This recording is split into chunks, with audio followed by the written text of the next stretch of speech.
Assalamualaikum, halo anak-anakku. Suara ibu kedengaran ya? Baik, kita mulai aja. Bismillahirrahmanirrahim. Assalamualaikum warahmatullahi wabarakatuh. Selamat pagi semuanya, seluruh siswa-siswi peserta ANBK, peserta simulasi ANBK kali ini. Kita akan mulai simulasi via jarak jauh ya, dikarenakan kita belum bisa untuk PTM. Maka tolong diperhatikan dengan baik simulasi ini, karena pada simulasi ini Ibu akan menjelaskan tahapan-tahapan kalian untuk masuk ke dalam login atau masuk ke dalam website ujian kalian. Ya, semuanya masih pada hafal ya, ini suara siapa? Ini kita sudah melangsungkan PM kemarin 2 kali ya. Yang kemarin hari Senin PM kedua, dan kali ini bersama Ibu lagi, yaitu Ibu Ananda yang mengajar mata pelajaran Bahasa Indonesia. Baik, langsung saja. Di depan kalian sudah tersaji tampilan utama dari CBT ya, CBT simulasi ujian ANBK. Yang pertama ada username di sini, dan yang kedua ada password. Username langsung saja kita masukkan di sini. Ibu pakai punyanya Hawa Naidatul Nisa.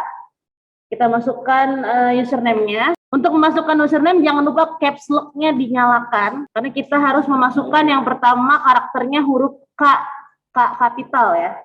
Setelah itu angka username-nya K01 01 0058 003 12. Boleh sambil disiapkan kertasnya atau catatan, coret-coretan yang lain-lain. Kartunya untuk username ini nanti kalian akan dapatkan, akan dibagikan saat akan melaksanakan ujian tersebut ya. Lanjut ke passwordnya. Ini passwordnya 52. Oh ya, tanda bintang. Nah, nanti untuk password itu biasanya ada 6 angka, di belakangnya disertai bintang, tanda bintang. Jadi jangan lupa untuk memasukkan bintang, karena biasanya suka gagal login saat penginputan password atau username itu salah gitu ya. Baik, kita langsung mulai saja login. Sini langsung kita masuk atau login. Di sini sudah tertera ada kode NIK, nomor induk kependudukan kalian. Ini walaupun kalian belum punya KTP, setahu Ibu ini kalian pasti sudah punya yang namanya NIK, karena ini terdaftar di kartu keluarga atau kakak kalian, ya. Selanjutnya di sini ada nama peserta, nama kalian yang tertera. Di sini nama dari peserta Hawa Naidatul Nisa, jenis kelamin juga ada di sini. Mata ujiannya di sini jelas, literasi model soal angket, numerasi model soal angket. Jadi di sini di soal ujian seperti yang sudah Ibu jelaskan kemarin di PM, bahwa hampir 60%-nya itu berisi teks bacaan. Ya, di mana di sini berarti literasi yang dimasukkan dalam teks bacaan tersebut. Selanjutnya di sini ada isian lagi nih. Ternyata ada isian nama peserta yang harus kita input lagi. Kalian ketik ulang nama kalian di sini. Huruf besar semua yang harus kita masukkan ya, atau kapital. Naidatul Nisa. Lalu selanjutnya setelah itu di bawahnya ada isian tanggal lahir. Ya jelas kalian pasti tahu tanggal lahir kalian ya. Harinya itu berarti tanggal,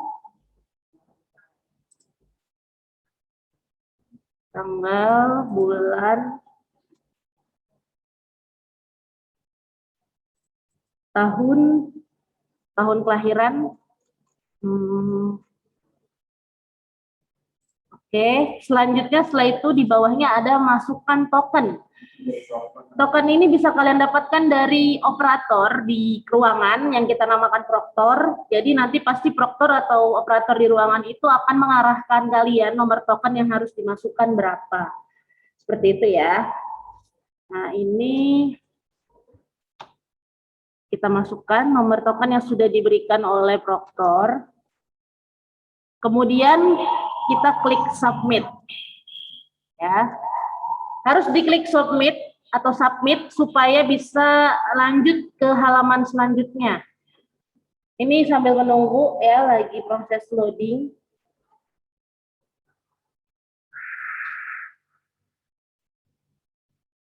Untuk proses loadingnya harap bersabar ya, karena ini juga tergantung server dan juga jaringan tentunya.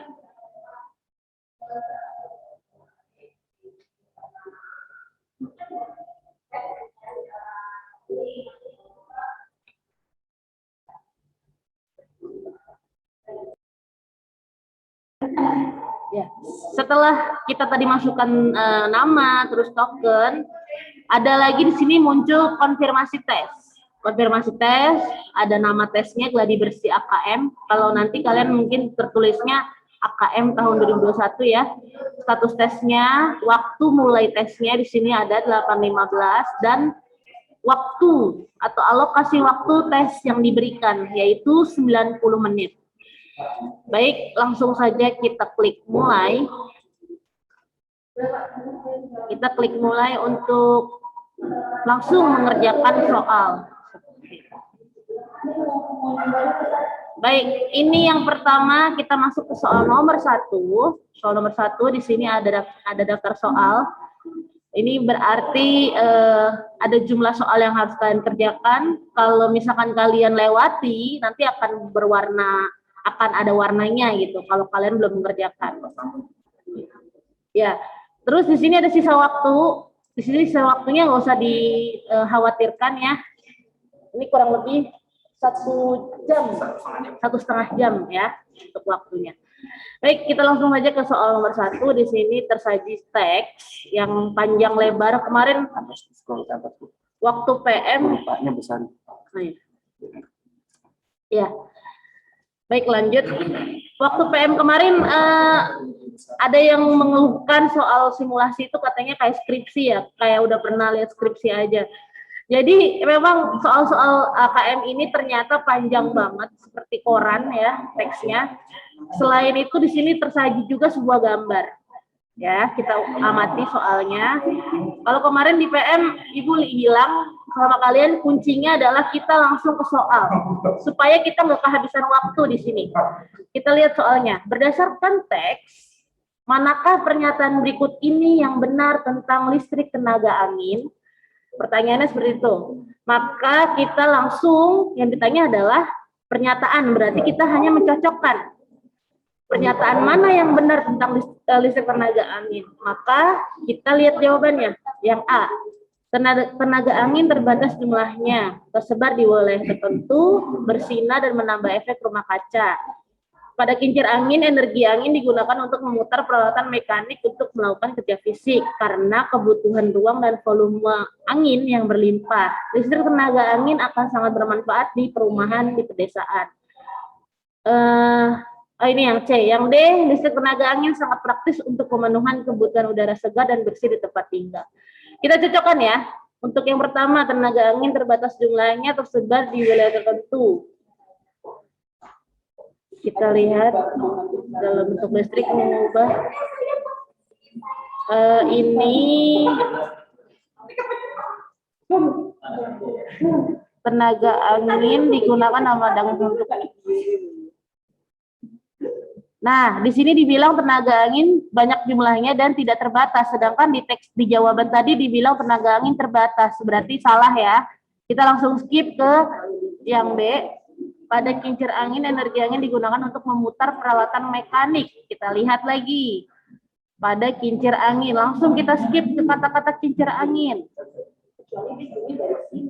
Tenaga angin, suatu pembangkit listrik.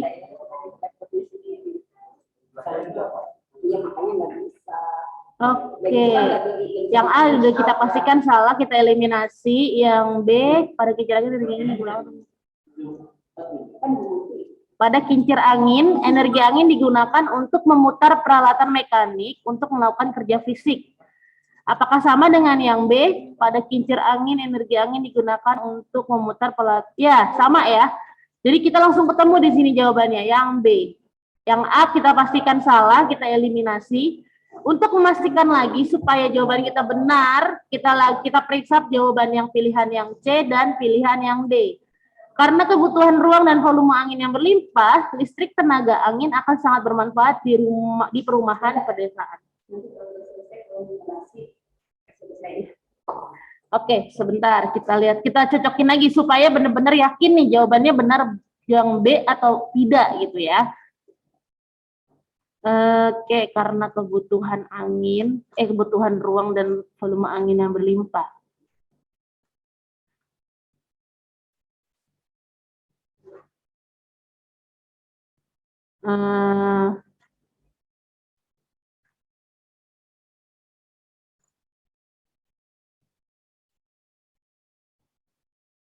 Kalau kita lihat, tidak ada kata-kata yang menyatakan di sini pedesaan ya. Jadi kalau secara membaca skimming, seperti Ibu pernah bilang, membaca cepat, kita cari kata ya salah satu yang ada dalam jawaban, kita cocokin di dalam teks, ada atau tidak. Kalau tidak ada berarti kemungkinan besar pernyataan tersebut tidak ada dalam teks.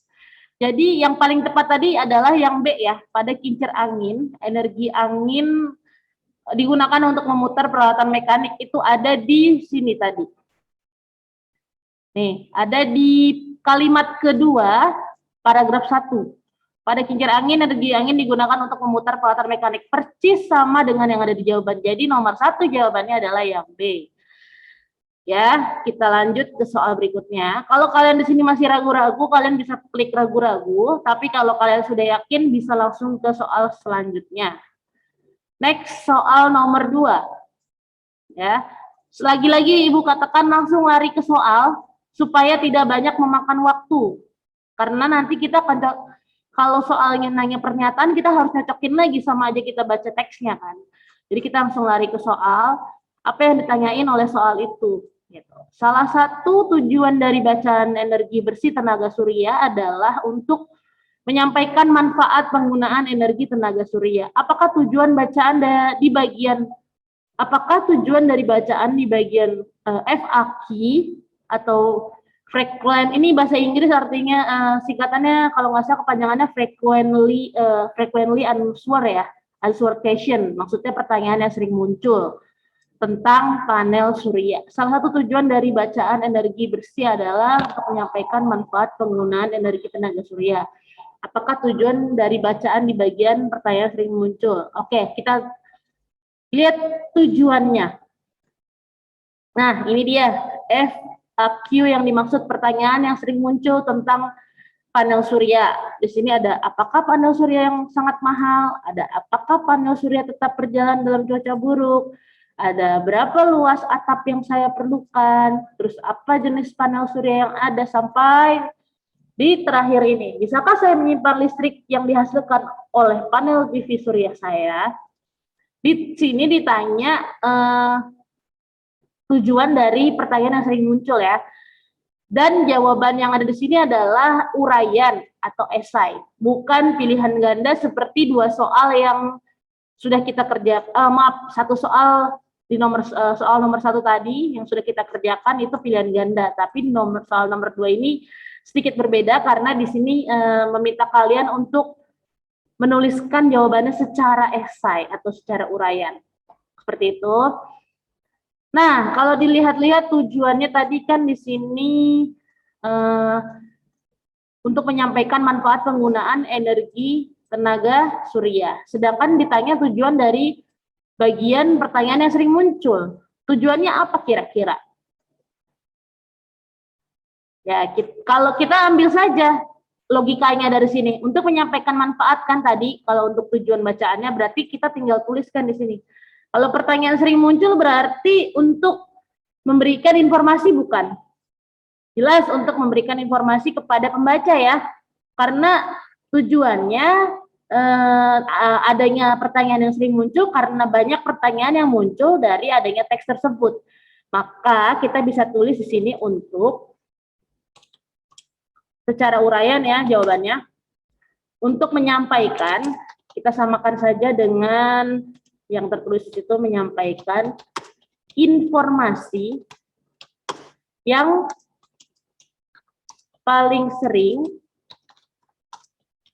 ditanyakan oleh pembaca.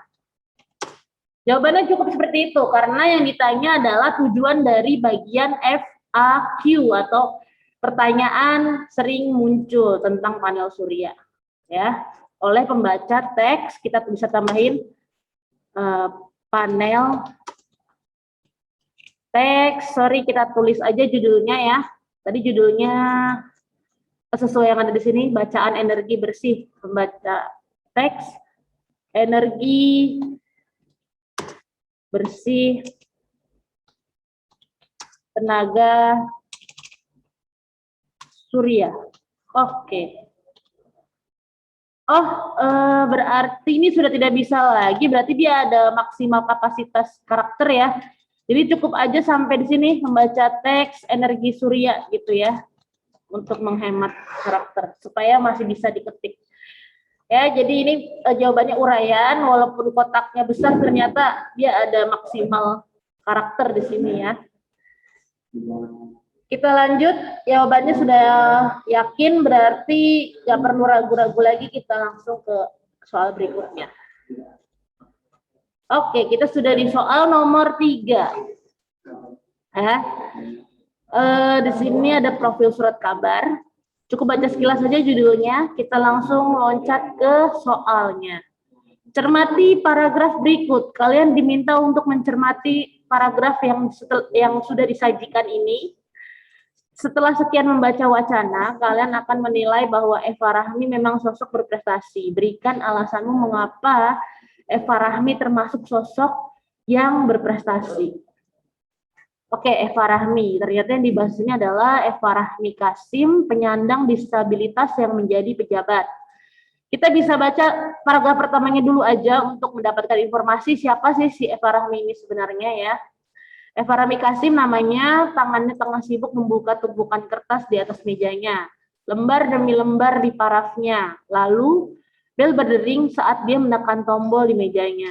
Seorang pegawai perempuan memakai baju batik masuk membawa keluar dokumen tersebut.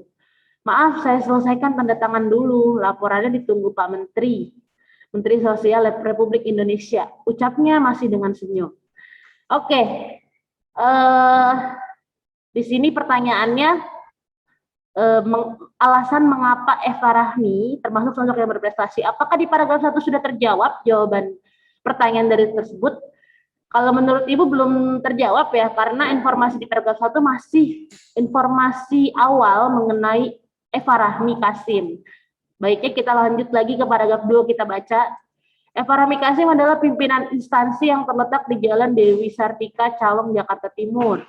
Jabatannya adalah Kepala Pusat Penelitian dan Pengembangan Kesejahteraan Sosial atau Puslit Bangkesos dari Kemensos RI. Sepintas tidak ada yang berbeda dari penampilan Eva.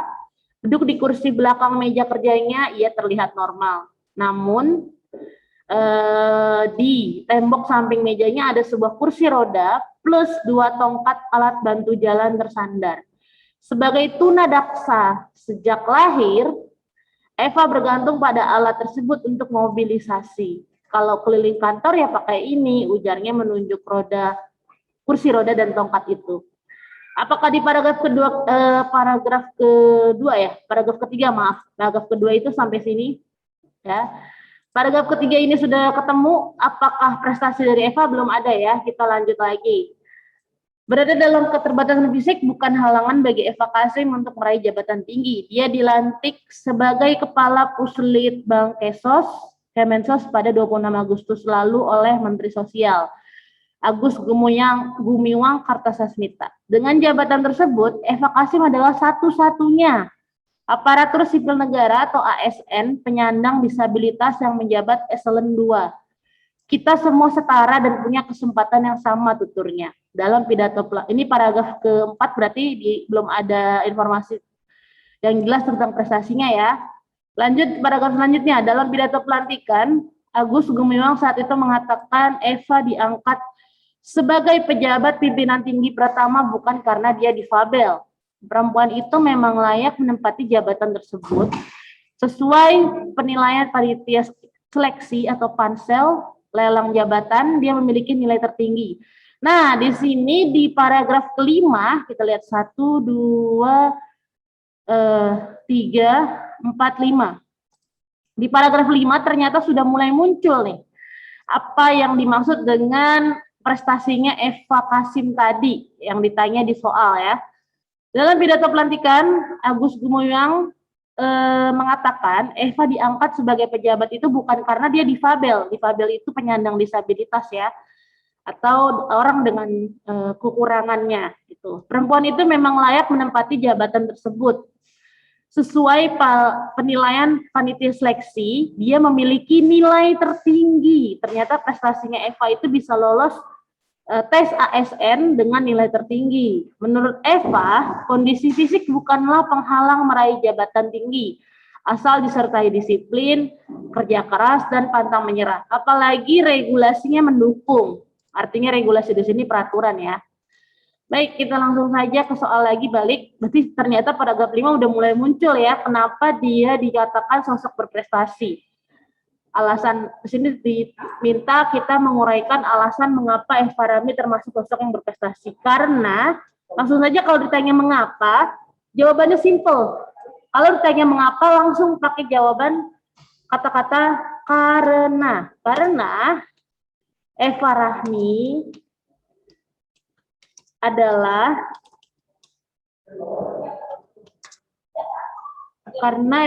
kita balik ke paragraf 5 tadi, dibilang apa? Sesuai penilaian, kita berarti gak usah pakai Eva Rahmi adalah, karena sesuai, kita salin aja yang ada di teks.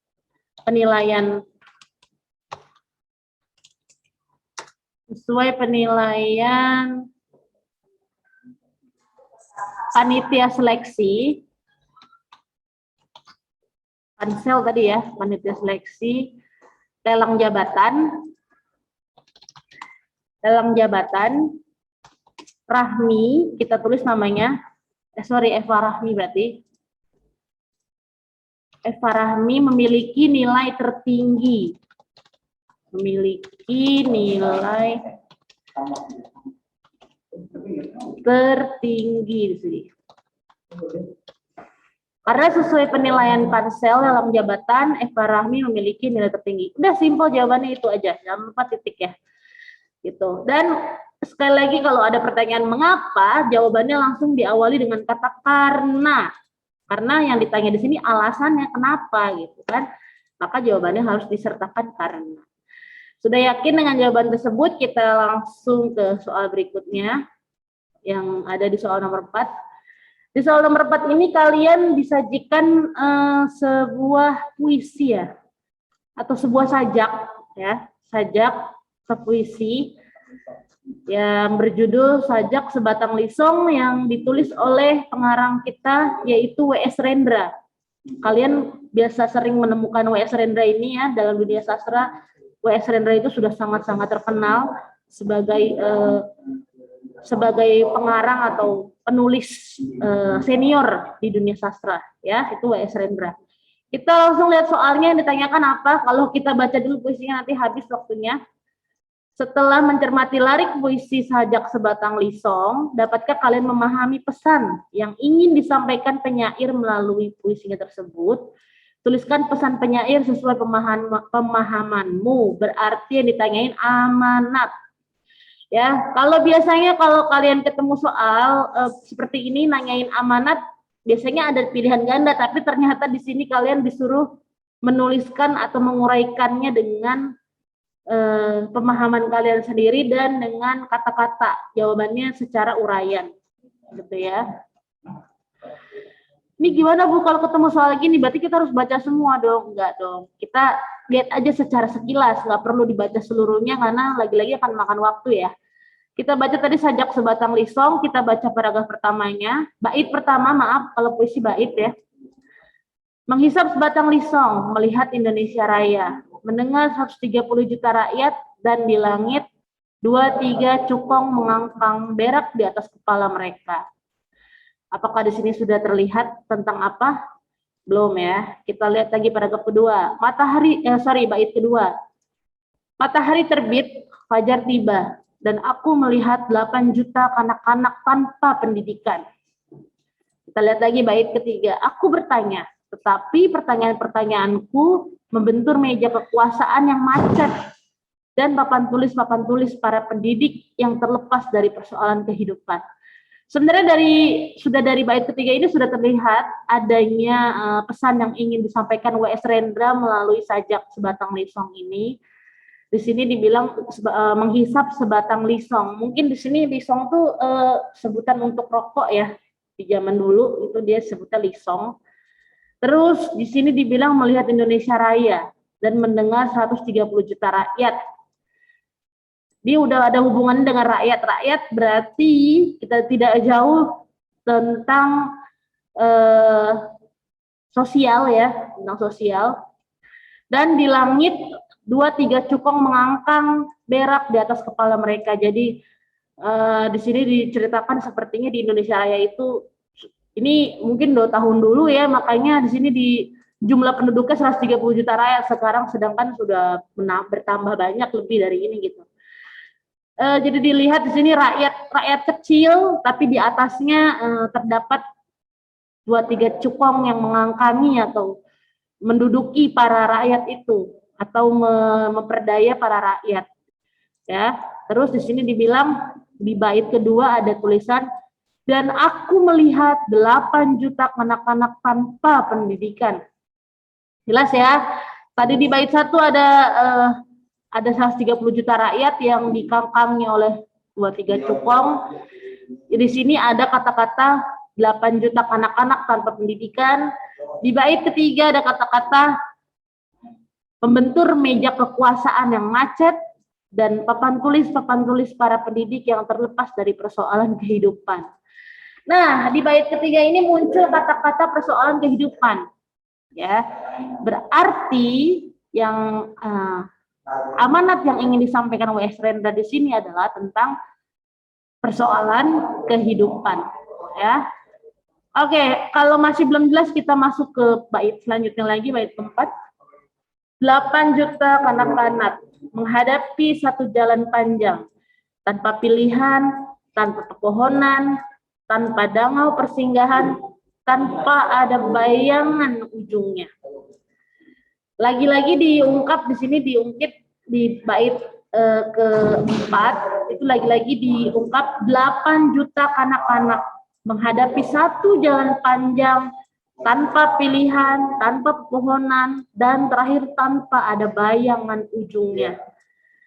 Apakah sudah jelas ini? Kalau dari Ibu sudah bisa menarik kesimpulan bahwa amanat yang ingin disampaikan oleh W.S. Rendra melalui puisinya adalah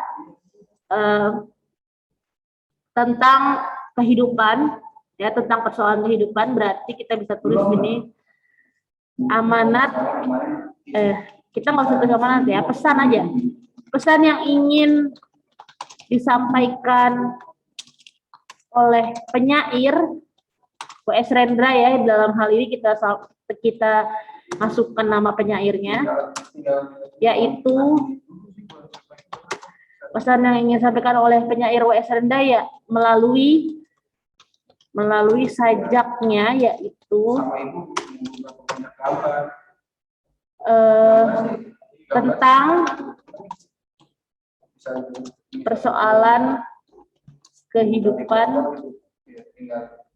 Oh sorry Ibu, ternyata ya karakternya nggak bisa ini ya, ada batasan karakter kita untuk mengisi. Berarti kita harus isi secara singkat dan singkat, padat, jelas ya. Pesan yang ingin disampaikan oleh penyair yaitu tentang persoalan kehidupan. Yaitu tentang persoalan kehidupan. apa sih ini, tentang sosial dan tentang permasalahan ya, kita bisa persoalan sosial dan kehidupan gitu ya. Sorry, di sini juga kita masukkan ekonominya juga, ekonomi, sosial, dan kehidupan rakyat. Kalau masih bisa di sini, oh oke, berarti cukup sampai sini aja. Pesan yang disampaikan oleh penyair yaitu tentang persoalan ekonomi, sosial, dan kehidupan. Atau supaya lebih jelas ini berarti kita pangkas aja, oleh penyairnya nggak usah, berarti pesan yang disampaikan yaitu rakyat, ekonomi, sosial, dan kehidupan rakyat. Kayaknya ini memang harus dijawab secara padat, singkat, padat, dan jelas ya. Jadi jawaban kita untuk soal nomor berapa nih? 4, yaitu pesan yang ingin sampaikan tentang persoalan ekonomi, sosial, dan kehidupan rakyat Indonesia. Baik, kita lanjut ke soal berikutnya. Ada soal nomor 5, ini masih tentang yang tadi ya. Oke, kita masih tentang yang tadi. Sejak sebatang lisong, langsung aja kita ke soalnya. Apa yang ditanya di sini? Kalian akan memahami tema yang disampaikan penyair dalam puisi tersebut, yaitu tentang isu sosial. Ya, apakah kalian setuju dengan pernyataan tersebut? Berikan alasannya. Jelas ya, tadi di amanatnya sebelumnya di nomor 4 kita ada pesan yang disampaikan, kita sudah menyinggung tentang kehidupan dan sosial ya. Berarti sama dong dengan yang di nomor sebelumnya, dan berarti kita setuju ya dengan pernyataan tersebut. Karena ditanyai cuman apakah kalian setuju dengan pernyataan tersebut, berikan alasannya, berarti jawabannya cukup iya. Setuju, titik. Lalu kalian lanjutkan, kenapa kalian setuju? Karena secara secara menyeluruh, belum. Karena secara menyeluruh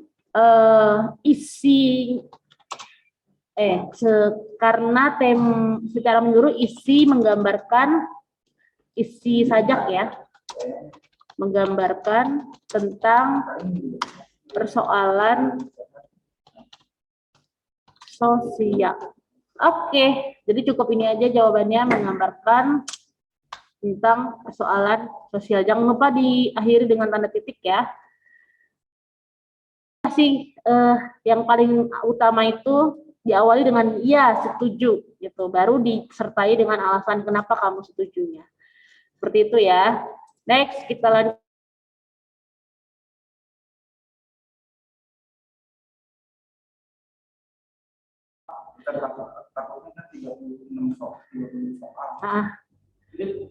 Oke. Next ya. Nah, untuk soal nomor 6 ini ternyata masih sama dengan yang tadi tuh, yang udah kita kerjakan di soal berikut sebelumnya tentang panel surya. Berarti kita langsung aja loncat ke soal. Manakah dari pilihan berikut yang paling tepat menyimpulkan kutipan di atas? Kalian diminta untuk menyimpulkan teks tersebut ya. Untuk kita bisa nyimpulin, kita harus tahu dulu ide pokoknya apa. Ide pokok pasti selalu paling sering ada di awal. Ya, energi surya merupakan sumber energi hijau atau energi bersih dan murah dari sinar matahari. Berarti jelas di sini energi surya yang bahas ini adalah energi surya ya. Energi surya merupakan sumber energi hijau dan murah dari sinar matahari. Kita lihat jawabannya. Energi surya ramah lingkungan dan memudahkan hidup manusia modern. Energi surya bekerja dengan baik. Panel energi surya punya daya simpan yang baik sehingga berfungsi. Sistem penyimpanan baterai memperpanjang usia. Setelah itu kita lihat di akhirannya itu, coba kita lihat. Pada masa kini banyak warga dunia beralih ke tenaga surya, tidak hanya karena merupakan sumber energi hijau, tetapi juga karena mulai tidak mahal dan lebih efisien. Jadi yang diomongin di sini energi surya ya, sebagai teknologi atau sumber alternatif energi alternatif yang bisa dipakai ya. Terus bekerja di mana saja, meskipun kita lihat yang terakhirnya ya.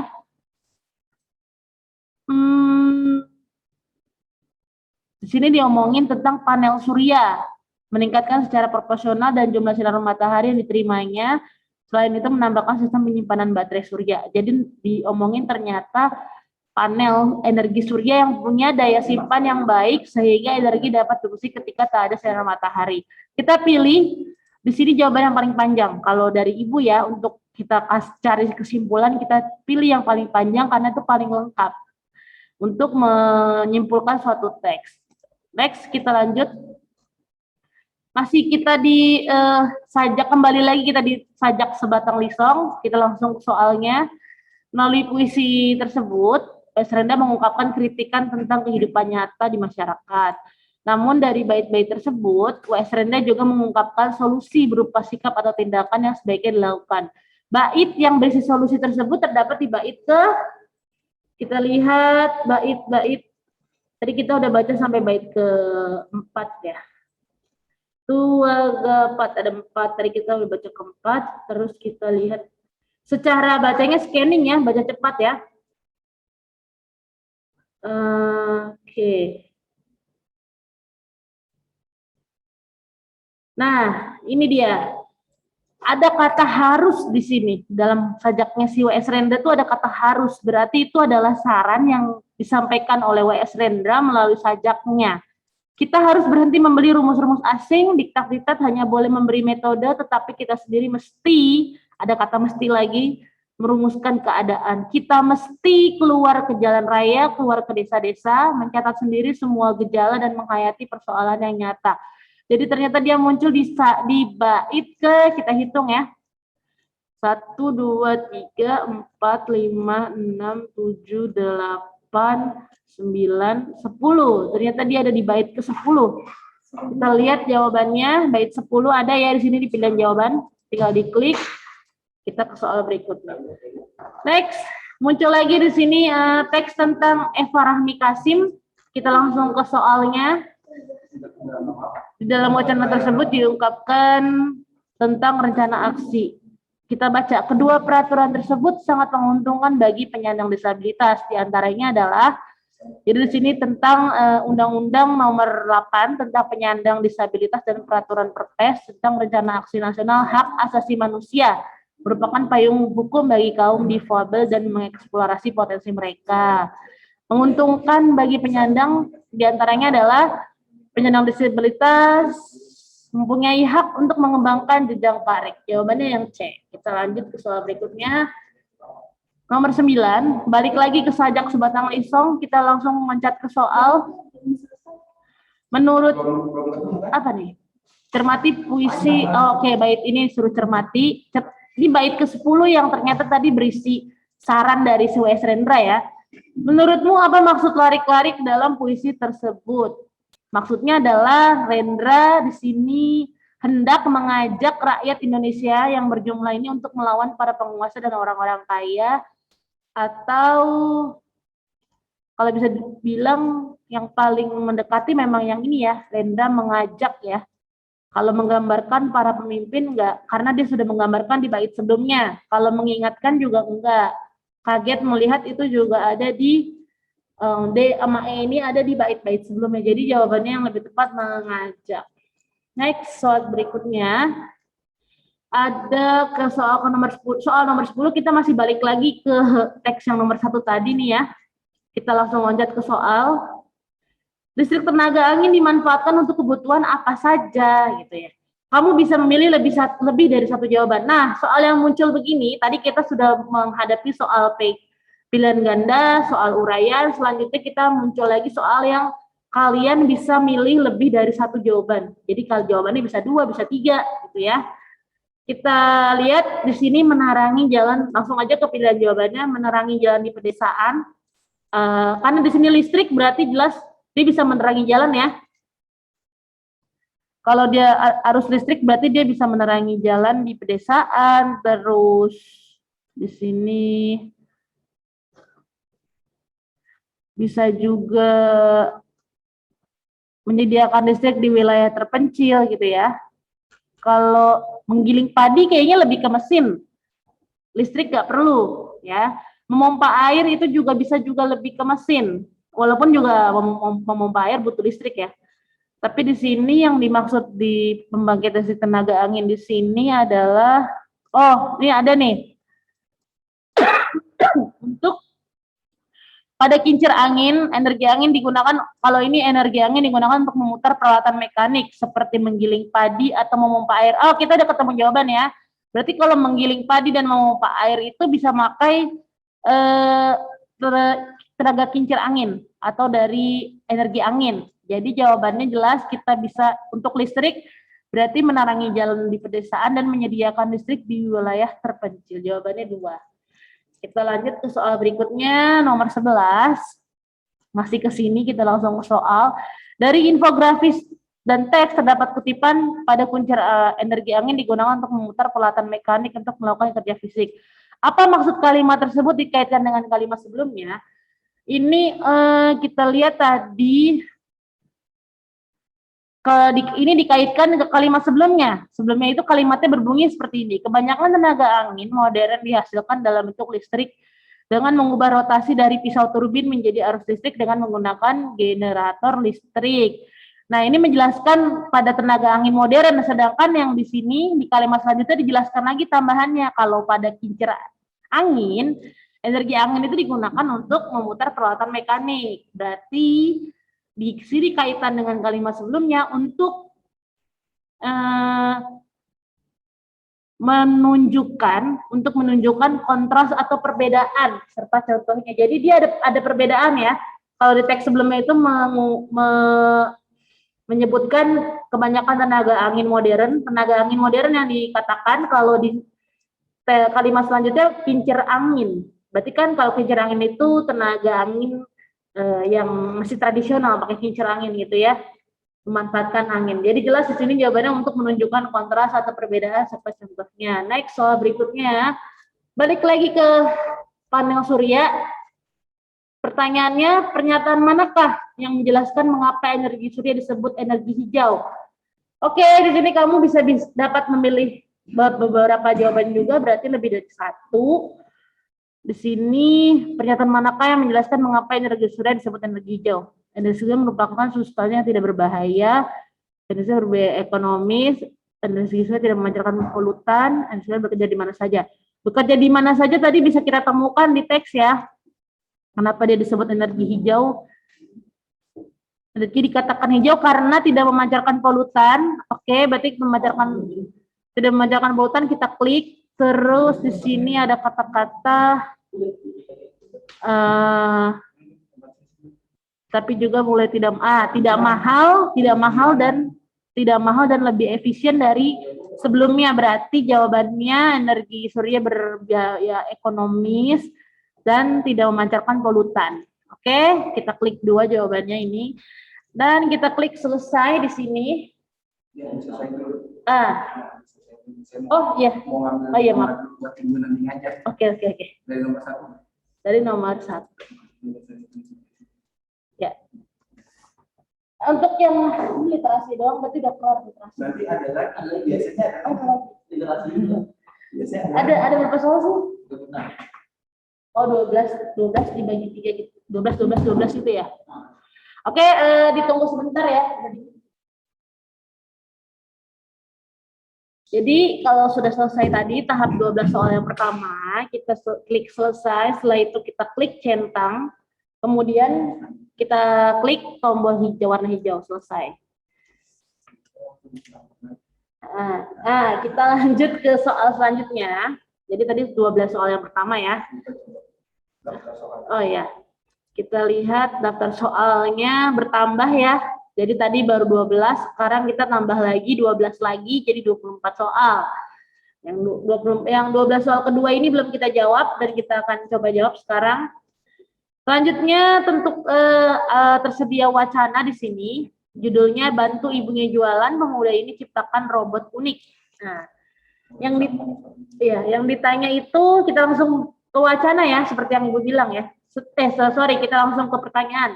Setelah membaca wacana, tentukan pernyataan berikut yang sesuai dengan wacana tersebut dengan cara menandai kotak yang tersedia dan Anda boleh memilih lebih dari 1 jawaban. Lagi-lagi soalnya di sini kalian diminta mencentang dan jawabannya lebih dari satu. Ya, kita lihat Agung berupaya keras untuk membantu ibunya berjualan.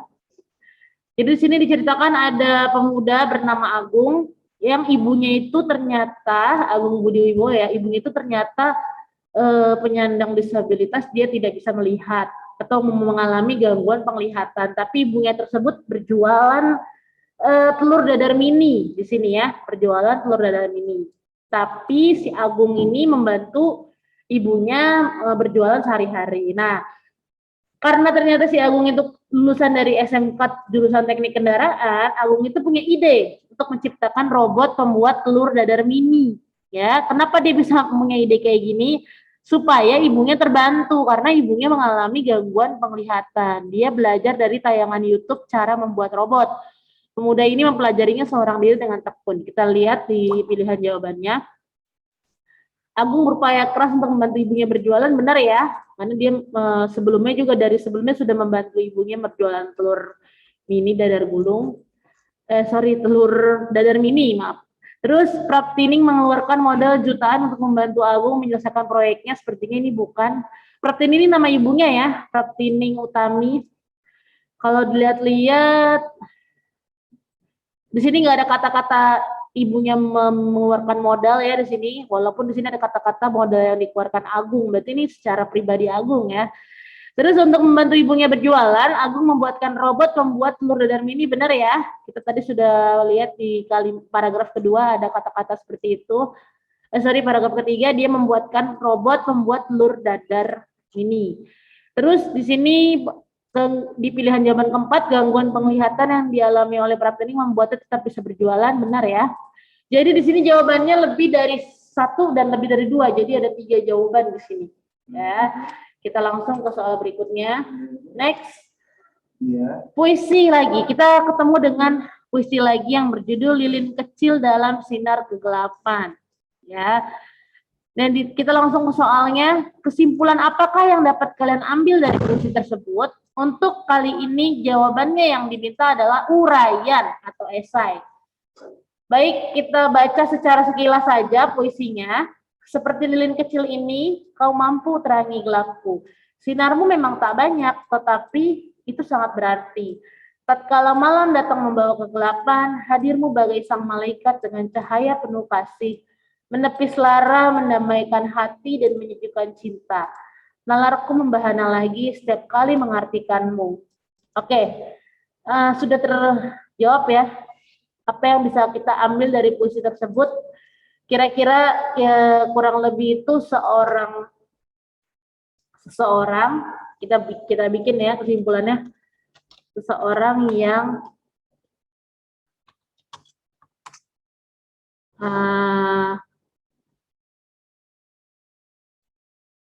merindukan ya. Di sini ada kerinduan, ada tema kerinduan dan kasih sayang, merindukan seseorang yang sedang merindukan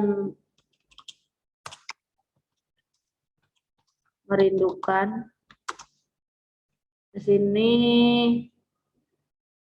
peruntukan daun cemara yang hidup damai di tangkainya, perlahan sinarmu redup dan pergi meninggalkanku dalam gelap. Dengan mata tapi tak kuasa melihatmu, sepasang telingaku pun tak mampu mendengar bisikku. Kini rinduku berujung pada bias-bias bayangmu. Benar ya? Jadi seseorang yang sedang merindukan. Kita bisa ambil kesimpulan di sini kekasihnya. Ya, seseorang yang sedang merindukan kekasihnya dan dalam kesepian. Oke, kita balik. Dan seseorang dalam kesepian atau dalam kesendirian, seseorang dalam kesendirian sedang merindukan kekasihnya. Ya, kita ambil kesimpulannya dari puisi tersebut, yaitu ini. Next, kita lanjut ke soal berikutnya, masih dengan soal yang sama, yaitu puisi lilin kecil dalam sinar kegelapan. Ini enggak? Ini enggak, coba di sini. Oh ya, aman ya. Enggak goyang-goyang ya. Oke, next kita langsung ke soalnya. Mengapa penulis menganggap bahwa lilin kecil itu sangat berarti? Oke, di sini sinar lilin itu tidak banyak. Lilin itu menciptakan kerinduan. Kehadiran lilin itu bagai malaikat. Langkah lilin itu laksana hembusan angin. Lilin itu dapat menerangi ke dalam kegelapan. Karena lilin itu dapat menerangi dalam kegelapan ya. Kenapa kan ditanya kenapa lilin kecilnya sangat berarti karena dapat menerangi dalam kegelapan. Dan kecil ini simbol ya sebenarnya ya, simbol dari si penulis gitu. Next, kita balik lagi ke soal yang tadi, bantu ibunya jualan, pemuda ini ciptakan robot unik. Kita langsung ke soalnya. Setelah membaca wacana, tentukan benar atau salah pada pernyataan berikut yang dapat kita tiru. Nah, Agung mempelajari cara membuat robot dengan tekun benar. Berbagai kemudahan dialami oleh Ibu Agung saat berjualan telur dadar mini. Kalau dilihat-lihat salah ya, karena ini sebelum ada robot ya. Jadi kita klik salah. Inspirasi membuat robot tidak bisa didapatkan di mana saja. Anda tinggal melihat YouTube. Benar. Omset penjualan telur dadar mini mengalami kenaikan setelah ada robot. Ini di sini dibilang setelah adanya robot, ibunya mengaku terbantu. Pekerjaannya sebelumnya sulit karena terkendala penglihatan, sekarang mudah. Omsetnya sekarang naik jadi 2 kali lipat, benar ya. Terus keterbatasan yang dialami oleh Ibu Agung membuat Agung mencari ide, solusi, dan inovasi agar membantu ibunya berjualan, benar. Next, kita lanjut ke soal berikutnya. Wow, ada apa nih?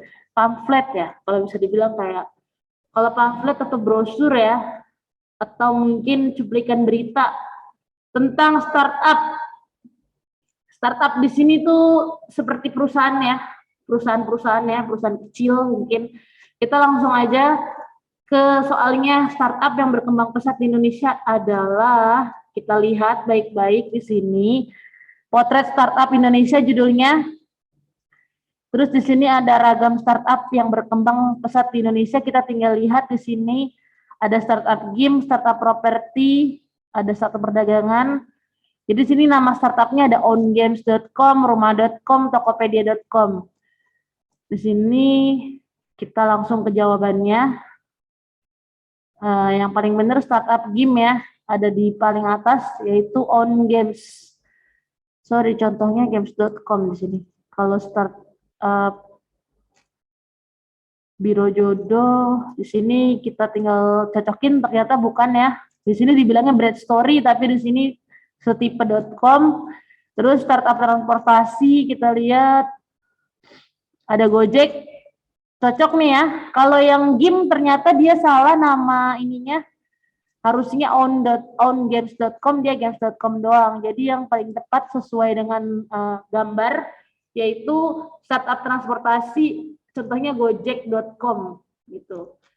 Next, selanjutnya kalau ada soal kayak gini kalian tinggal cocok-cocokin aja sama gambar ya, nggak perlu dibaca semuanya karena makan waktu. Gitu. Next, masih di infografis yang sama. Ini namanya infografis atau bisa kita namakan juga ya, kalau secara simpelnya kita bisa namakan kayak brosur ya.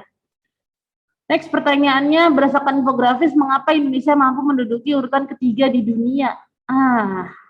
Kenapa nih? Kenapa kita bisa masuk ke urutan ketiga di dunia? Startup, maksudnya startup yang berkembang ya. Urutan ketiga di dunia. Oke. Status startup berdasarkan nilai valuasi.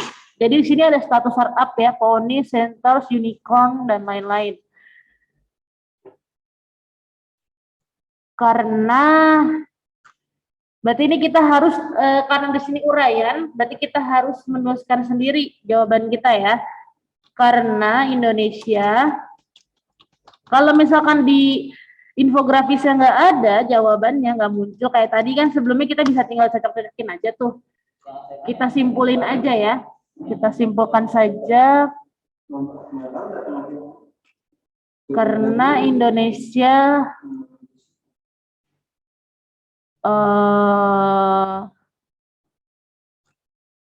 banyak, karena di Indonesia banyak bermunculan startup. Startup tadi sekali lagi di sini Ibu bilang perusahaan ya. Jadi dia perusahaan kecil atau perusahaan rintisan. Di sini ada pengertiannya ya. Yang belum lama beroperasi serta dirancang untuk menciptakan produk atau jasa.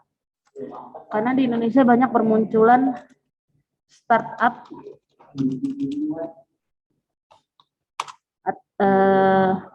baru dan berkembang pesat. Nah, cukup gini aja jawabannya. Oke, kita lanjut ke soal berikutnya. 19 ya. Next, kata-kata yang digunakan penyair dalam puisi akan menciptakan suatu keadaan. Ditanya, berikan satu contoh kata yang digunakan si penyair untuk menekankan suasana tersebut. Ditanya, suasana, berarti suasana kita cukup salin satu larik di sini, satu larik itu satu kalimat ya untuk menjelaskan suasana atau menekankan suasana. Di sini kita bisa ambil aja yang pertama, seperti lilin kecil ini kau mampu terangi gelapku. Oke, kayaknya nggak bisa di-copy, jadi harus ditulis ulang, ketik ulang ya. Seperti lilin ini kau mampu terangi gelapku. Oke. Seperti lilin kecil ini. Oke. Next, kita lanjut ke soal berikutnya. Ini mohon maaf Ibu, ada cepet ya, karena waktu juga. Oh, tinggal berapa soal lagi nih untuk yang 12 sesi kedua. Temu kalimat atau baris-baris dalam puisi dapat meninggalkan indrawi bagi pembacanya. Pengalaman indrawi ini disebut dengan imaji. Tentukan imaji yang ditimbulkan melalui baris-baris puisi berikut. Imaji itu pencitraan. Citraannya kita bisa tahu ada penglihatan, ada pendengaran, ada perasaan gitu ya. Kalau dalam puisi disebutnya imaji gitu. Nah, di sini ada sebuah kalimat, kalian tinggal klik aja dia masuknya ke imaji mana, apakah imaji penglihatan, perasaan atau pendengaran. Menepis lara mendamaikan hati dan menyejukkan cinta. Menepis lara mendamaikan hati, ada kata-kata hati berarti hubungannya sama perasaan.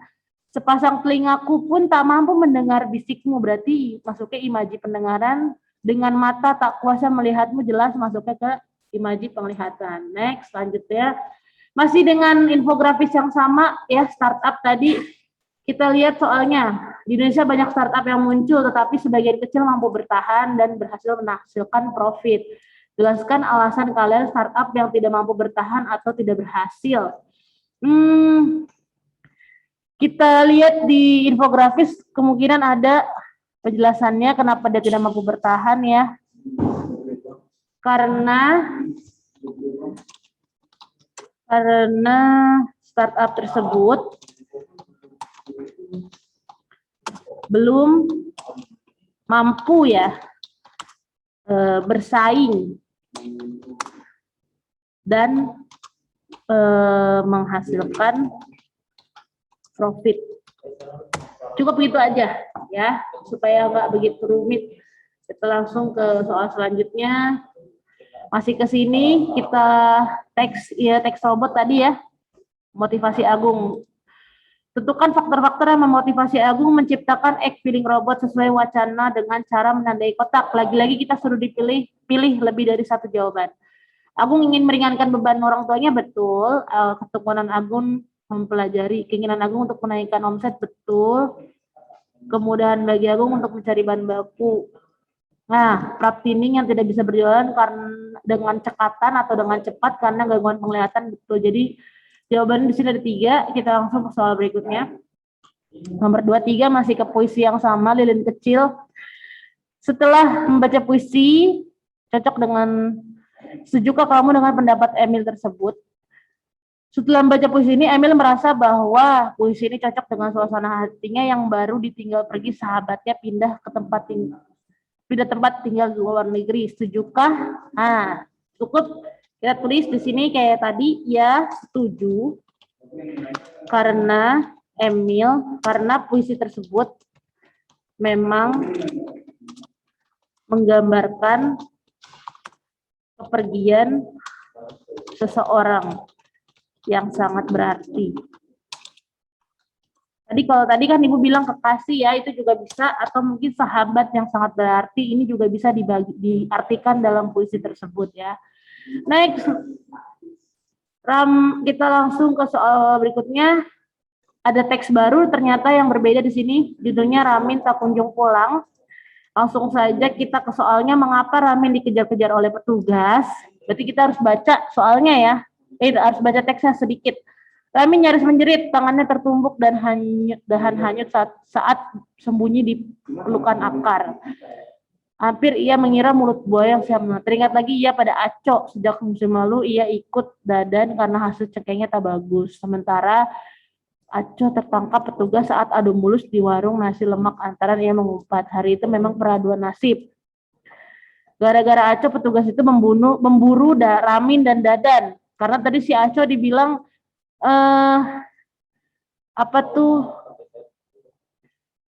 Aco itu tertangkap petugas saat adu mulut di warung nasi lemak lantaran ia mengumpat pada preman yang menutupi jalan.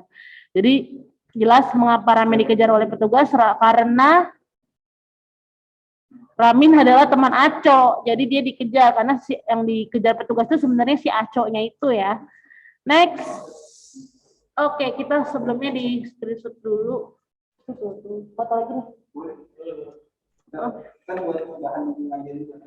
Iya. Nanti sih ada video dari yang sesuai lah. Itu soal nomor selanjutnya matematika tuh gimana? Numerasi. Belum tahu ya. Nanti tinggal lihat. Waduh. Ini lebih dari gaming ya kalau streaming gaming. Cuma aplikasinya terlalu berlebihan. Iya. Saking protek.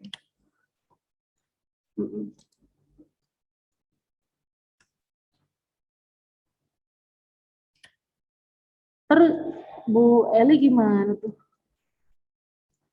Ya tadi saat masuk itu sama Maaf Pak, coba Pak, sudah jadi minta. 16 sama. Terus matematika gimana? Numerasi gimana nih? Nah, maksudnya waktunya. Takutnya nggak terburu ya. Kan udah ada gambaran soal seberang. Oh iya ya. Tenang. Soalnya ini harus kalau sambil jelasin harus. Iya. Kurang sebenarnya aja. Iya.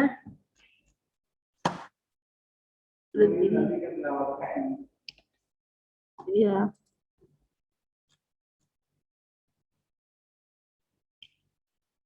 Oke.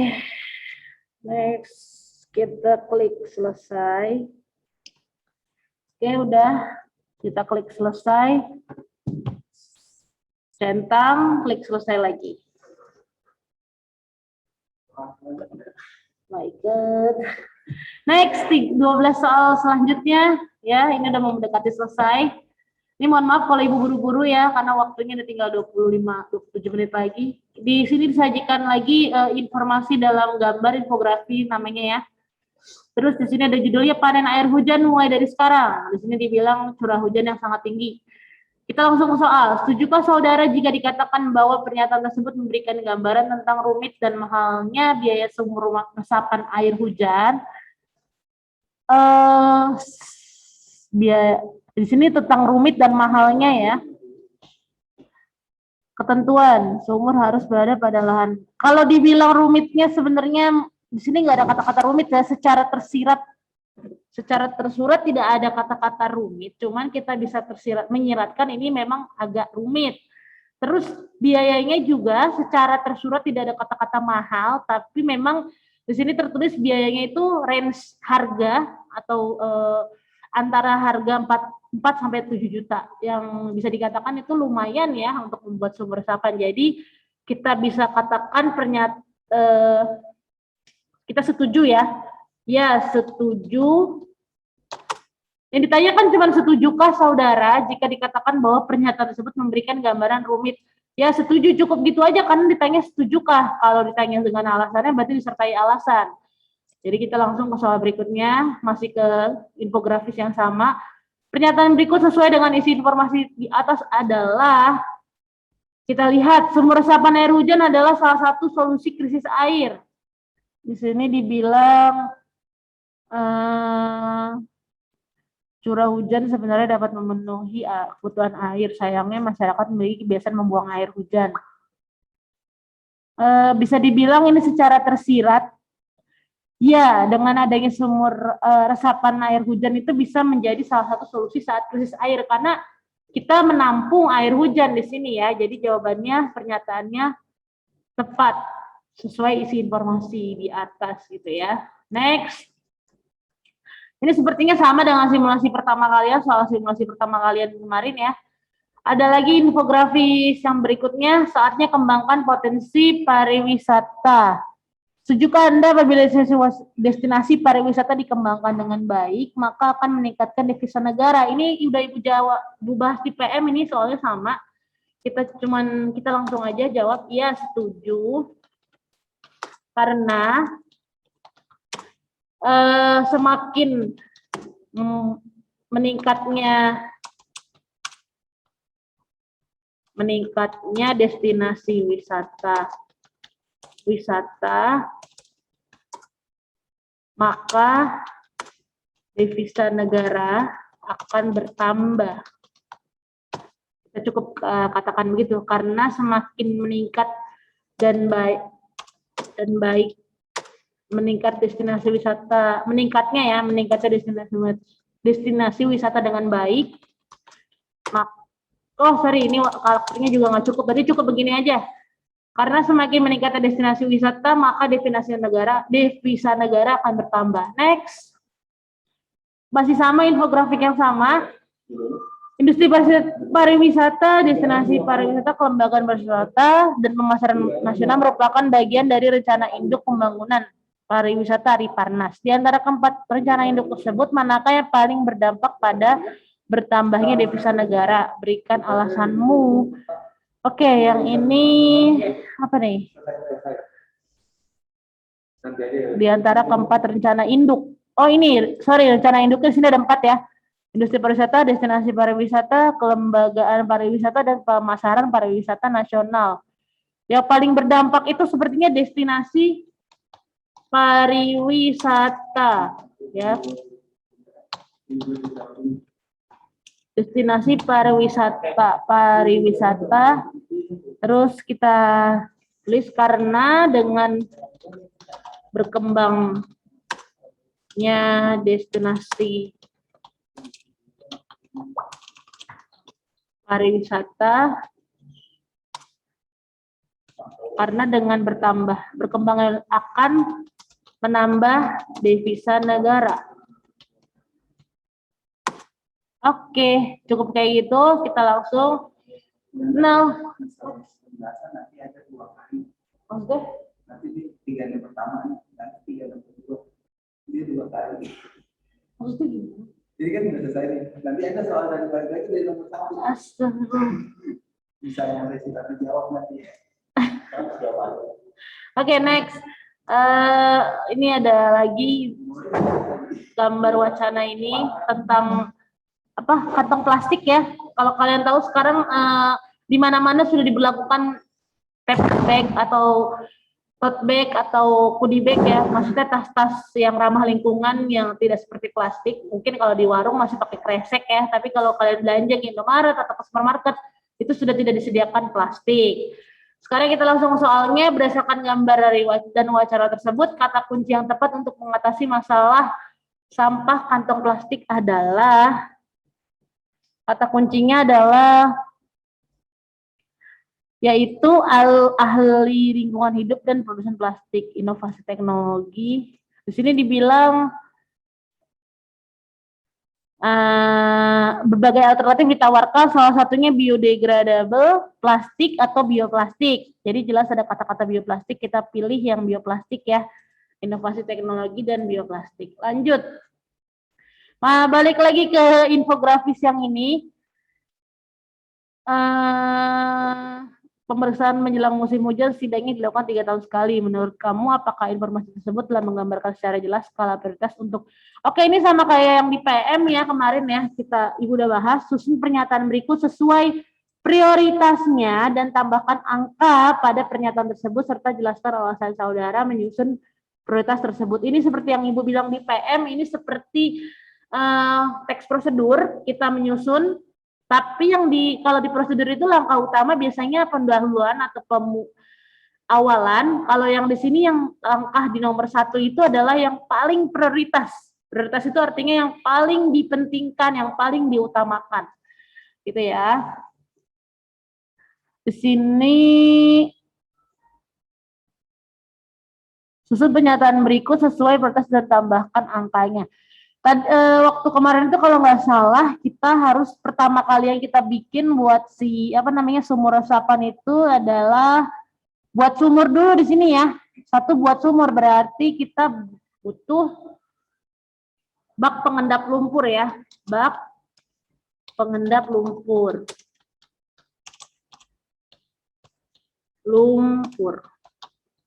Coba kita ke bawah 2. Untuk yang prioritas kedua kita mulai ke perkuat dinding sumur. Dinding sumur bisa kita pakai ijuk dan pecahan batu ya. Pecahan batu itu kan bisa juga seperti campuran koral, batu koral gitu. Kalau yang di teks itu, kalau yang di infografik dia tulisannya batu koral ya. Terus yang prioritas ketiga itu hijau habis ijuk kita langsung ke isi lubang sumur, berarti saluran limpasan, parit pembuangan air, saringan sampah. Saluran limpasan bisa ya. Limpasan. Yang keempatnya itu bisa kita pakai saringan sampah. Baru terakhir itu yang kelima, prioritas yang kelima parit pembuangan air. Oke. Pembuangan, kok nggak bisa sih? Ibu ingin pakai koma aja. Oh gitu ya? Pakai koma ya? Atasnya nomornya dihapus. Oh, oke. Berarti nomornya nggak, tapi di sini kan disuruh pakai nomor, berarti kita pakai 1 titik itu bisa atau koma. Jangan pakai spasi kalau mau. Oh iya, kita biar bisa menghemat karakter kita langsung aja nggak usah pakai spasi ya. 1. Nggak bisa mau dienter baru nggak apa-apa deh. Cuma nggak tahu ada makan karakter apa enggak. Ya, oke, ini untuk menjedai kita bisa pakai koma lah ya, 1, 2, terus 3. Tadi saluran limpas parit pembuangan. Yang kedua itu tadi ijuk ya. Pecahan batu. Terus koma 3 itu bisa kita pakai tadi saluran limpasan. 4-nya saringan sampah.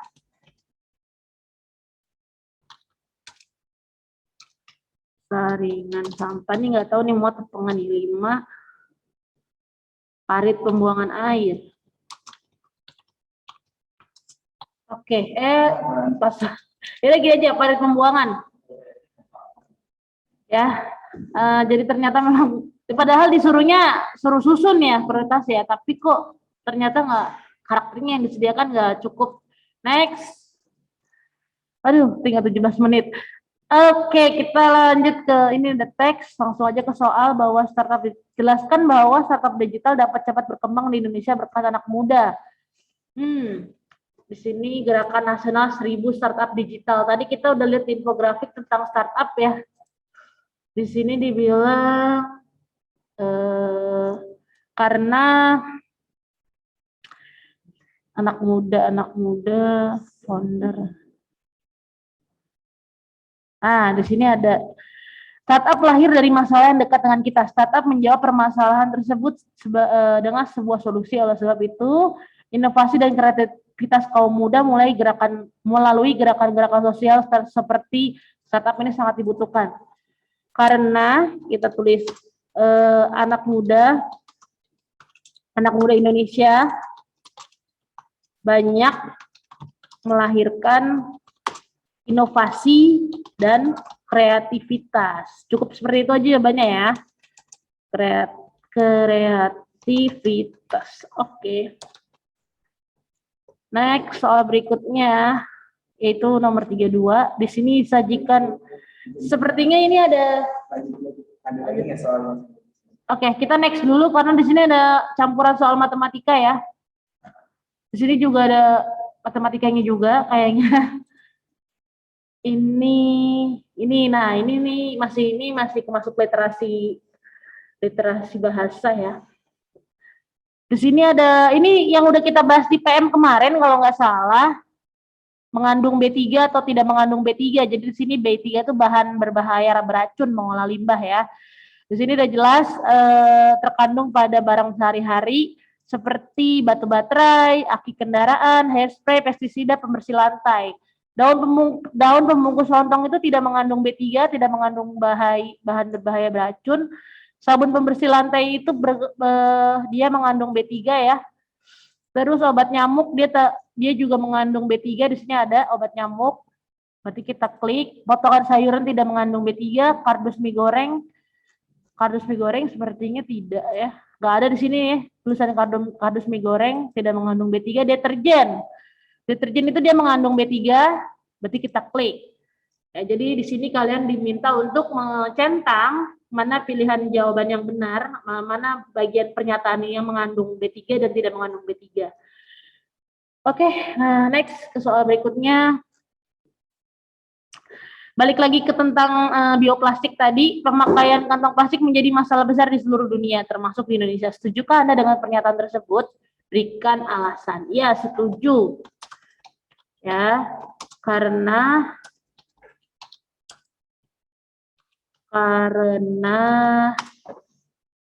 di sini dibilang karena pecahan plastik, kita ambil aja kalimat terakhirnya ya. Karena plastik, langsung aja nggak usah pakai pecahan. Karena plastik tidak dapat terurai oleh bakteri dan membutuhkan waktu di atas 3.000. Muat nggak ya? Muat. 3.000 tahun. Udah selesai. Next. Selanjutnya soal berikutnya. Lagi-lagi tentang yang ini, gerakan program startup digital ini kemarin udah dibahas juga di PM, untungnya diluncurkan di kota Jakarta, ada ya. Sip. Nah, kita nggak bisa klik selesai dulu, kita lanjut ke soal yang belum dijawab, itu ada 2 soal, dan ternyata ada matematika di dalam, literasi numerasi di dalamnya ya. Untuk literasi numerasi atau matematika nih, Ibu alihkan ke Ibu Eliana, ya. Kalian akan mengerjakan soal ini bersama Ibu Eliana, gitu ya. Terima kasih atas perhatian kalian. Ibu ucapkan semangat, dan tetap sehat menjalani aktivitas kalian dengan baik. Ya, wassalamualaikum warahmatullahi wabarakatuh.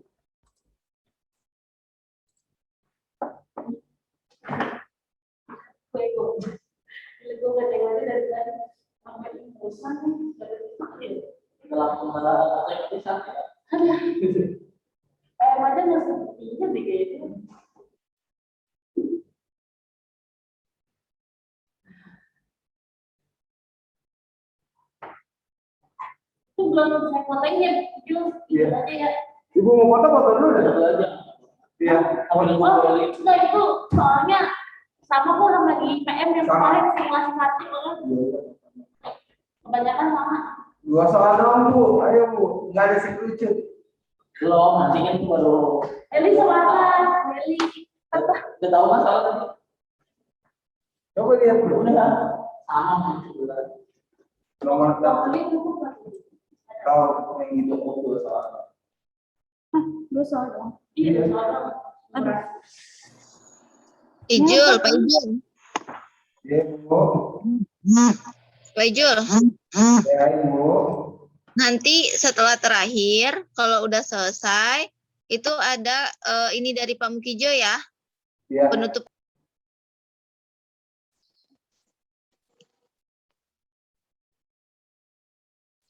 Ya, silakan Pak Mukijo untuk arahannya dipersilahkan. Ya. Terima kasih Bu Zika, Bu Nanda. Bismillahirrahmanirrahim. Assalamualaikum warahmatullahi wabarakatuh. Waalaikumsalam warahmatullahi wabarakatuh. Selamat pagi dan salam sejahtera untuk kita semua. Sebelum saya lanjutkan, cek suara saya sudah jelas belum? Jelas, Pak. Jelas ya. Jelas, Ya. jelas, Pak. Terima kasih. Yang pertama yang saya hormati Bapak Ketua Dewan Pembina Yayasan Perguruan IPI, Bapak Alim SYFBD. Yang saya hormati para Bapak Ibu Wakil Kepala SMK YPIP Petojo dan Bapak Ibu guru SMK YPI Petojo, serta yang kami banggakan, kami sayangi para siswa-siswi SMK YPIP Petojo, dan juga kepada orang tua yang mungkin pada saat ini mendampingi putra-putrinya untuk gladi bersih dalam rangka asesmen nasional. Bapak Ibu, pertama-tama marilah kita sama-sama memanjatkan puji syukur kehadirat Allah Subhanahu wa Ta'ala, karena diolah kita dapat melaksanakan tugas ini dan kita bisa bertatap layar, dan khusus pada hari ini sebanyak 45 peserta siswa sudah bisa bergabung semua, dan tadi sudah secara materi sudah disampaikan. Seperti itulah nanti pada saat pelaksanaan AKM yang sebenarnya. Pada kesempatan ini yang perlu saya sampaikan nomor satu kepada siswa-siswi, yang pertama ya, bahwa kegiatan ini atau ANBK ini adalah wajib diikuti oleh siswa yang memang sudah dipilih. Anak-anakku sekalian dan juga mungkin orang tua, bahwa nama-nama yang ditunjuk ini itu bukan kemauan sekolah, tapi langsung dari Kementerian Pendidikan dan Kebudayaan. Nah, oleh karena itu berarti anak-anakku sekalian, ini adalah suatu kehormatan juga. Oleh karena itu, ikuti dengan baik dan jangan sampai tidak ikut. Termasuk nanti ada pendalaman materinya. Jadi, siswa-siswi, saya minta kepada para siswa sekalian juga bahwa ini wajib. Ya. Dan mudah-mudahan pada saat ini orang tua juga mendampingi, sehingga tolong Bapak Ibu orang tua tolong beri motivasi dan supaya anak-anak itu bisa mengikuti dengan baik. Dan perlu saya sampaikan kepada para siswa sekalian bahwa ini adalah bukan untuk menguji untuk lulus atau tidak lulus ya, ini untuk mengukur daripada, atau di samping mengukur adalah memetakan sekolah. Sehingga ASN ini, asesmen nasional ini, itu menjadi hasilnya nanti menjadi tolok ukur sekolah itu bagus apa tidak ya, karena ini bagian dari penilaian sekolah. Jadi bukan hanya AN, bukan hanya asesmennya saja, tapi bagian-bagian yang lain juga dinilai, termasuk pada orang tua. Nanti ada isian-isian juga dimohon untuk mengisi ya. Ini juga dikaitkan dengan dalam rangka untuk PTM, pembelajaran tatap muka, agar sekolah kita mendapat keputusan dari Dinas Pendidikan supaya SMK YPIP ini bisa untuk PTM. Nah, ini kaitannya juga ke sana nanti. Oleh karena itu, kepada Bapak Ibu orang tua khususnya, apabila ada permintaan untuk mengisi instrumen atau link yang diberikan dari sekolah, tolong dibantu untuk mengisi dengan baik. Termasuk anak-anak sekalian semua ya. Ya memang kalau untuk pengisian itu dalam rangka PTM memang tidak terbatas pada yang ikut asesmen ini, ya semua nanti diikutkan. Kemudian yang kedua, para siswa sekalian, setelah kita mengikuti termasuk pendalaman materinya dan sampai di finishnya nanti adalah asesmen nasionalnya, maka juga yang kedua ini teliti, belajar teliti, memahami, ya, menganalisa dari soal itu. Tadi sudah banyak dijelaskan bahwa memang kalau dilihat dari soalnya memang bacanya saja lama, tapi dengan latihan, saya yakin anak-anakku semuanya itu bisa menjawab dengan baik dan benar. Kemudian yang ketiga, di samping teliti, itu penguasaan materi juga perlu. Jadi materinya dikuasai, dipelajari terus, dan semangat, terutama semangat agar kalian nanti bisa mengikuti dengan baik. Dan ini bagi kalian semua, para anak-anakku sekalian, ini adalah pengalaman, ya. Karena kalau kita nggak punya pengalaman, berarti kita nggak akan berkembang. Oleh karena itu, ini ikuti dengan baik. Mungkin dari saya itu saja yang saya sampaikan. Selamat belajar terus dan selamat mengikuti sampai tuntas asesmen nasional berbasis komputer nanti. Mungkin itu saja. Kurang lebihnya mohon maaf. Wabillahi taufiq wal hidayah. Wassalamualaikum warahmatullahi wabarakatuh. Waalaikumsalam warahmatullahi wabarakatuh. Terima kasih kepada Pak Mukijo. Untuk selanjutnya mungkin ada tambahan dari Bapak Khairil. Ya, oke, Bu Musika ada sedikit. Ya Pak, silakan Pak. Ya, oke, terima kasih. Bismillahirrahmanirrahim. Assalamualaikum warahmatullahi wabarakatuh. Waalaikumsalam warahmatullahi wabarakatuh. Alhamdulillahirabbil alamin. Assalatu asrofil anbiya'i wal mursalin wa ala alihi wa sahbihi ajmain, amma ba'du.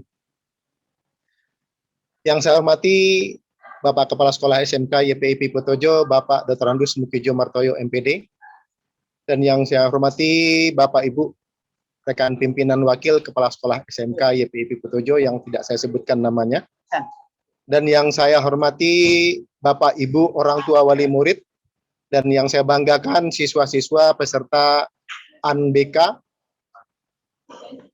Pertama-tama marilah kita memanjatkan puji syukur kepada Allah Subhanahu wa taala yang mana pada pagi hari ini kita diberikan nikmat sehat sehingga kita dapat mengikuti acara ini dari awal sampai akhir. Tadi sudah banyak yang disampaikan oleh Bapak Kepala Sekolah. Cuma saya di sini mengulang kembali, menghimbau untuk peserta UNBK ini, mohon dukungan sepenuhnya dari orang tua. Jadi saya menghimbau, mohon dukungan sepenuhnya dari orang tua. Dalam hal ini kami pihak sekolah minta bantuan kepada Bapak Ibu orang tua murid di rumah agar anaknya itu berperan aktif di dalam UNBK ini. Tadi sudah dikatakan oleh Bapak Kepala Sekolah bahwa UNBK ini tidak menentukan peserta didiknya atau peserta UNBK ini lulus atau tidak lulusnya. Hanya di sini mengelompokkan atau memetakan sekolah yang kira-kira yang dikatakan sekolah yang berkualitas dan tidak bermutu dan sebagainya, arahnya ke sana nantinya. Jadi ini gambaran untuk orang tua, sekolah-sekolah yang dipercaya oleh orang tua untuk nanti menitipkan anaknya. Jadi ini saya sampaikan kepada Bapak Ibu orang tua wali murid, tolong bantuannya agar anaknya aktif untuk ikut serta di dalam melaksanakan UNBK ini dengan baik. Itu yang pertama. Yang kedua, tidak lupa saya menyampaikan peran aktif seorang wali kelas. Ya, dari 50 peserta yang diminta, 45 peserta yang wajib ikut.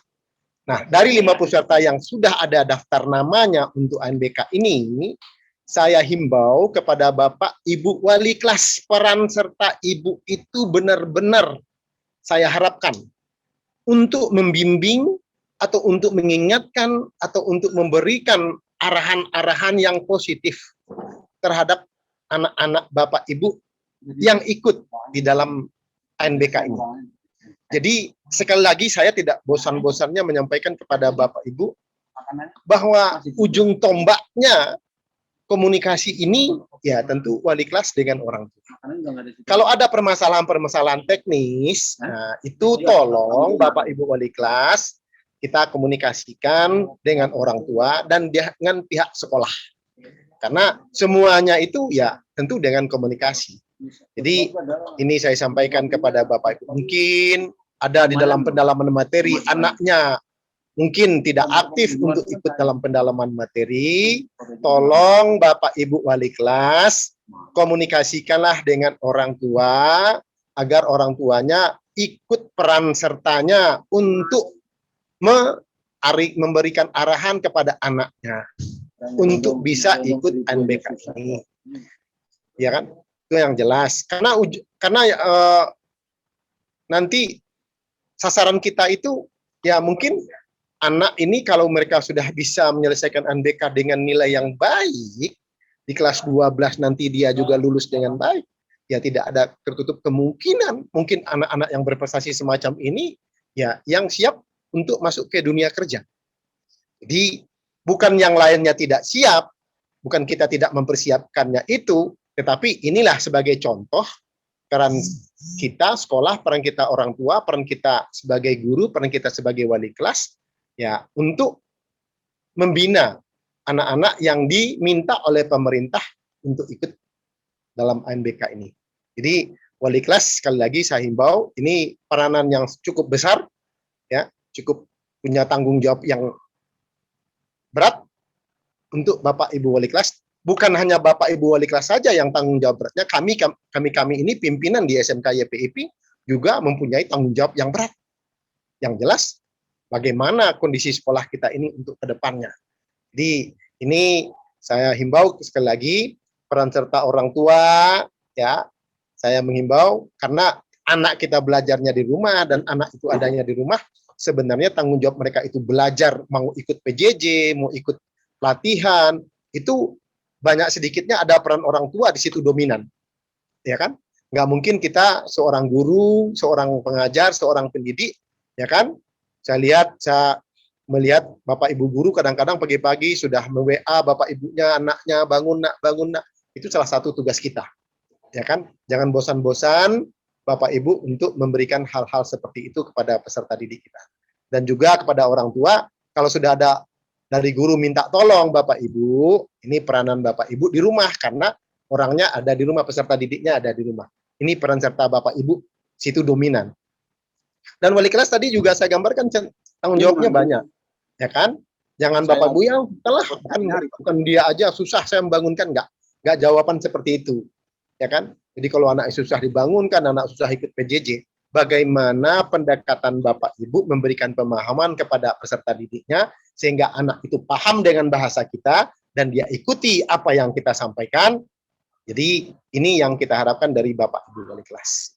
Ya, Bapak Ibu wali kelas, itu yang bisa saya sampaikan pada pagi hari ini di dalam pengarahan untuk pelaksanaan gladi bersih untuk UNBK yang akan kita laksanakan untuk masa-masa yang akan datang. Jadi ini tolong Bapak Ibu wali kelas yang anaknya beberapa orang yang ikut sertakan dalam UNBK ini, setiap saat apabila ada pendalaman materi, beberapa orang yang tidak ikut itu tolong berperan serta Bapak Ibu wali kelas untuk mengingatkan Bapak orang tuanya atau anaknya sendiri langsung bahwa hari ini ada pendalaman materi untuk itu. Karena saya lihat ada di grup peserta UNBK itu keluhan dari guru-guru yang menyampaikan memberikan pendalaman materi itu sudah bermacam-macam bahasa yang mereka sampaikan, ya tetap anaknya juga yang diharapkan hadir 45 atau 50 orang, yang hadir hanya 7, 8, 9. Hal itu ya kita tidak tolerir untuk mereka tidak ikut hadir itu.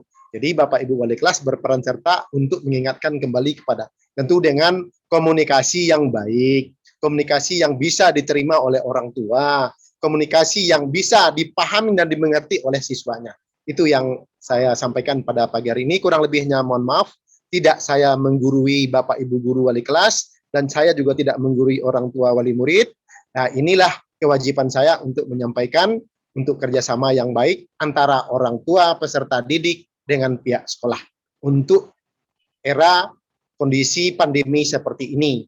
Itu barangkali yang bisa saya sampaikan, kurang lebihnya mohon maaf. Wabillahi wal taufiq wal hidayah. Wassalamualaikum warahmatullahi wabarakatuh.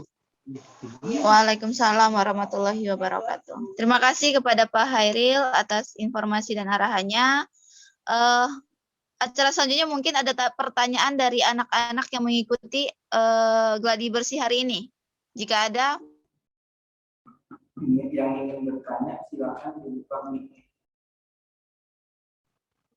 Udah Bu Muzika, nggak ada pertanyaan, nggak ada apa-apa? tutup. Ya, baik Pak. Jika tidak ada pertanyaan, kami informasikan kembali besok jam 7:30 sudah standby di Zoom meetingnya. Kami akan berikan kembali alamat Zoom-nya karena gladi bersihnya dilaksanakan 2 hari, hari Rabu dan hari Kamis. Jadi besok tolong standby pagi-pagi seperti sekarang, karena besok materinya adalah numerasi dan lingkungan belajar sebenarnya. Jadi Dihimbau, mohon Bu Muzika, dihimbau yang peserta yang tidak hadir ini saya lihat pesertanya kan kurang lebih cuma baru 20 itu kan. ya, iya Pak. Nah, Cuma ini 15-an tolong lah. anak-anak yang tidak ikut hari ini, wali kelasnya diminta, Bu. Ya, baik Pak. Diminta untuk menelpon orang tua dan anaknya hari ini bahwa wajib ikut besok. Ya, baik Pak. Oke, terima kasih. Ya, jadi buat untuk anak-anak semuanya, untuk peserta NBK, mohon besok standby kembali di ruang Zoom ini. Besok diberikan alamat Zoom-nya pagi-pagi, jadi tolong kalian tidak ada alasan lagi, HP-nya tidak bisa lah, atau dan yang lain segala macamnya. Jadi mohon kerjasamanya karena ini untuk kalian juga, bukan untuk kami pihak sekolah, ini untuk kalian juga supaya kalian mengerti dalam pengerjaannya. Baik, jika tidak ada, terima kasih atas keikutsertaan kalian dalam kelas daring asesmen nasional ini. Terlebih terkurang saya mohon maaf, saya mewakili dari seluruh guru yang ada pada hari ini, mohon maaf. Terlebih terkurang kami mengucapkan terima kasih. Wabillahi taufiq wal hidayah. Wassalamualaikum warahmatullahi wabarakatuh.